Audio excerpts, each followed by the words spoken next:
All right, call the meeting to order at 6 o'clock. Entertain a motion for approval of the minutes from September 27th Select Board meeting. So moved. Second. Is there any discussion? All those in favor signify by saying aye. Aye. Aye. Now, we do have Rob on here. Yeah. I'm asking Rob to unmute so that he could be heard.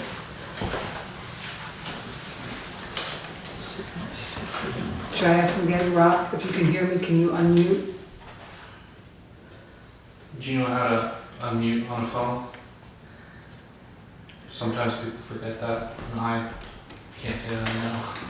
I believe it's *6. I think so. Yeah. If we can get him back up, just leave him open. All right, we'll take it at 4-0 at this point and move forward. Additions and deletions. We have West River Valley Assisted Living Partnership request. That's under section 9. And there's some discussion about that we need to have. Members of the public, we have, are you from SeVeds? I am. Could Yes. you give us your name, please? Hi, yes, I'm Christy Beatty. It's Okay, Christy. B-E-T-I-T. All right, you have some information.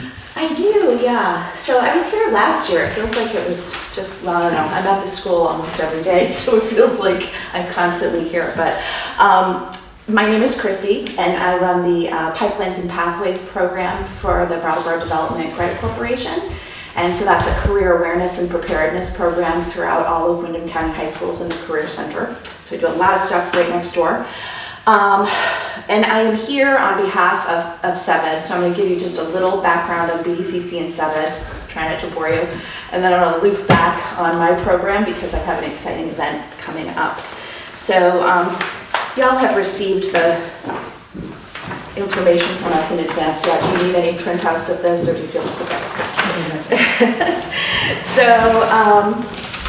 just to remind everyone, BDCC is one of 11 regional development corporations in Vermont. So we have an annual contract with the Agency of Commerce and Community Development to handle all things that are related to economic development, improving wages, creating jobs, attracting and keeping talent, and just anything to contribute to a thriving economy. So SeVeds, I'm here with a request from SeVeds. That is a separate organization with its own budget and its own board, but no staff. So SeVeds contracts with us, with BDCC, to carry out the priorities that it undertakes to understand from across the region. So SeVeds leads with the strategy and insight, and BDCC runs the programs and projects. So we're kind of the boots on the ground. So some of the things that we've done in all of the communities to support the economy are things like our business resiliency program. So we do offer a one-on-one counseling support to businesses at all stages, which has been very exciting the last year. We do welcoming communities, and right now we've developed a system where we've brought in approximately 90 families, Afghan families, and helped get them up and running in careers with employers who are really desperate for employees, and it's been very successful. We do community facilities and technical assistance program that's designed to help qualify projects and applicants with project development and management, and we're becoming successful applicants to the USDA Community Facilities Direct Loan and Grant Program. So those are just some of the things that we do. During COVID, one of the things that we did was actually to assign liaisons to businesses that were looking for EIDL and PPP loans. And what we did is we were able to work directly one-on-one with businesses throughout Windham County, and several of them in Townshend. Let's see, how many did we get? How many businesses did we get here? We had 8 Townshend organizations that received support from us so that they could get the federal and state relief. And I was one of those liaisons, and it was a very complicated process. Every day it changed. So I think it was a really helpful piece that directly affected Townshend. And then, yeah, and then I'll tell you a little bit about my program. So the Pipelines and Pathways program has been in operation for about 5 years now. And what we do is really try to connect our young people with career opportunities right here in the region. And we're getting that message out finally that there are quality careers right here in their own backyard. They just need to know about it. So I've been working with the guidance team, the administrators, and the Flexible Pathways coordinator on their class senior survival class that we revived a couple of years ago. And what we do is mock interviews, informational interviews, and connect students to real careers. And some of them have been hired from these informational interviews. We do resume writing, we do professionalism, we talk about basic employability skills like showing up on time. And this past year, every single senior who graduated, and this is something that other Windham County towns can't say, is that every single student graduated with their next plan for post-secondary success. So it doesn't necessarily mean they were going to a four-year college or going directly into the workforce. They might be getting the credential of value so that they can, upskill, that kind of thing. So so far that has been a very successful part of that program. But we have something happening. I don't know if maybe you've even heard about it, but it's a reality fair. And I'm just going to give you a poster so you can, there's a little sort of background information on it. Because I'm also, if you wanted to volunteer, I'd be open to that. So the reality fair is taking place right here at Leland and Gray, but it's for the juniors and seniors of Windham County. And there are two separate experiences that kids have. One is a financial literacy experience. So students identify a career and get a paycheck for a month, and they make their way around the game of life, paying for transportation and housing, all the things that they need, and then trying to balance that with the things that they want, like vacations and pets and that sort of thing. So we have businesses like Subaru coming in and actually upselling these kids, trying to sell them that $80,000 truck, which, we'll see how that goes. We have Windham County Humane Society coming in to talk about pets and pet ownership. So once kids get all the way around that with their budget ledger and they have $1 left over, they meet with a financial advisor and see if they can tweak their budget. And so it's a real hands-on learning experience. There are a couple of fun parts. One is a Wheel of Fortune, where you have to spin the wheel and you might get a flat tire. You might win a scratch ticket and that will alter things. And then if you're really struggling to make ends meet, we can offer them a part-time job. So that'll be a fun part of it. That's taking place in the gymnasium. And then the second experience that each student will have is a practical life skills experience. So we have folks coming in to teach them how to change a tire, basic home repairs, how to tie a tie, basic cooking. 802 Credit Union is going to help kids figure out how to get a checking and savings account, and if they're not old enough to do that, how to write a check, which is something that not all kids know how to do these days. So that's going to be another fun experience, and it's going to be a day-long event on October 20th. I'm still looking for volunteers. I have about 70 plus people volunteering for this event, which is exciting. And we've got about 250 kids who will be participating. But I think it'll have a nice impact. So that's that piece. So then the only other thing I have to obviously mention to you is our request for funding, which oftentimes I forget when I go blathering on. But each year we go to each of our municipalities and ask for funding that amounts to about $3 a head by population. So this year we're asking the town of Townshend to fund BDCC at $3,696 based on 1,232 people through an appropriation in the 2023 general fund to support continued implementation of SeVeds efforts. So. Well, what has to happen is it goes through our social services, just like it did before. Yeah. Connie, once that's put together, we'll pass this information so you can talk directly with them. Okay, once we get that board set. And, yeah, that's, And that's it. yeah, that's what we can do. That's Great. what, they make the decisions and refer them to us and upstairs at town meeting, so. Usually, I don't know how yours went last year, but usually they go through pretty well. Yeah, so, and we end up in that social services. Yeah. Clump, yes. All right, terrific. So Is I any- guess I'll have Meg Stella follow up with you, just make sure we can move forward with that. But any questions? Any volunteers? That's what I was saying. Is there anybody that has any questions? I'm all good. Okay. Very good. Is that Katie? I'm all set. All right. Thanks Thank very you. much. Thank you.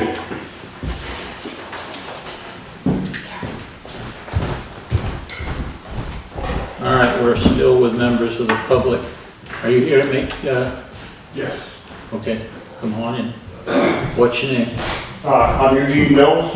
Okay, I live in Warrants, Vermont. I'm here to make a formal complaint against a member of the select board for, how do I want to say this, improper gestures. Flipping you the bird. I wasn't Not flipping good. you the bird, I was flipping your boy Jay the bird. There was 3 of us standing there. You done it again today at 4:26. I want to keep doing it. okay, Yeah. Eugene, before you get started, this board has no authority to police its members. This is a You're absolutely personal right. issue. This You're is a absolutely right. personal issue. The only thing that the board can do is highly suggest that he turns in a resignation. And Ain't gonna happen. I was told by my lawyer, this is the first step. Ain't gonna happen. Okay, Okay. If this personal issue is what you're here for, yeah, deal with it someplace else. This is for the business of the town. okay. I just wanted to. Are you the one that recognize said it. that you were on the select board in Wardsboro? I was for quite a while, yes. Okay. For There's 15 some years. purpose to that? Does Wardsboro have anything to do with what's going on? No, not that I'm aware of. All right. Have a nice night. Okay, thank you.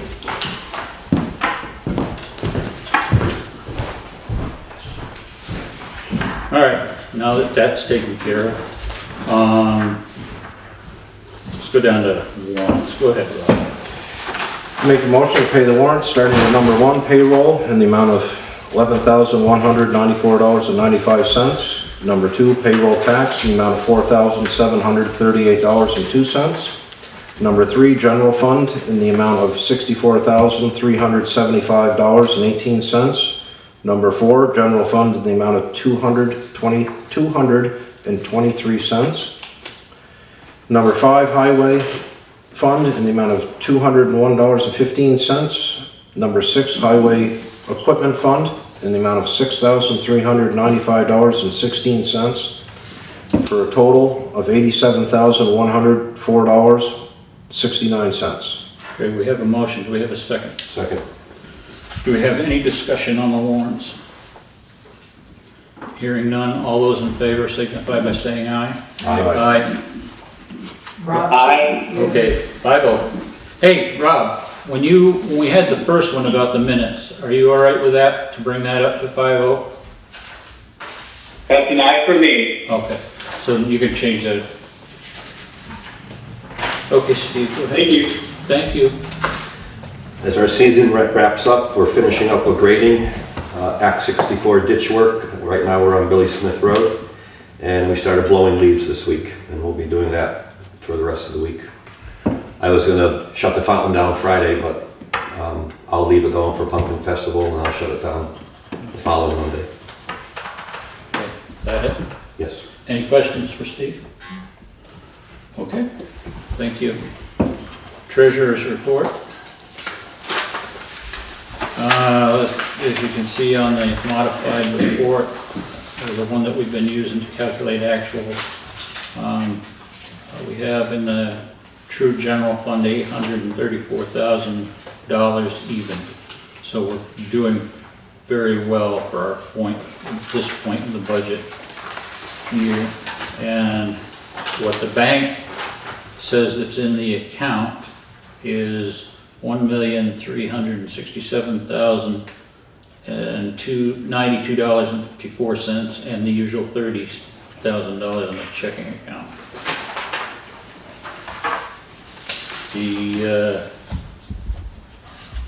Is there any questions about any of that? I always blow by that and don't ask you if there's any questions. Town clerk's report, she's taken in funding $1,679.50 through the different services that are provided. Let's see. Chair's report, I just wanted to let you know today the State Library Board met over renaming Negro Brook, and they approved the petition that was submitted by Lynn Shea's group unanimously to change the name to Huzzy Brook. In essence, that's the name that the state's going to call it from today on out. It may be up to a year before the feds change it in the actual mapping system before you see it, but that's been taken care of. They actually commented on the process that came through Townshend and said that that should be the model for everything moving forward. They did an excellent job. And when they presented the petition, they stopped. They predominantly got Townshend residents. There was 16 pages, and they stopped at Townshend residents. They didn't really take in anybody else. So they would have had more that would sign it. So like I said, they did a really good job. And it went very smoothly. Nothing on old business. Steve, why don't you go ahead and open the bids for the Bridge 37 repair.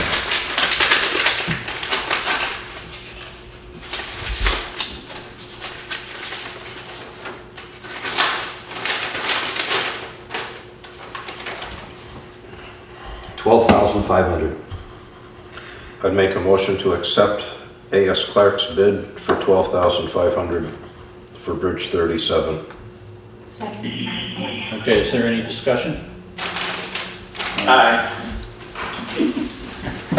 Not yet.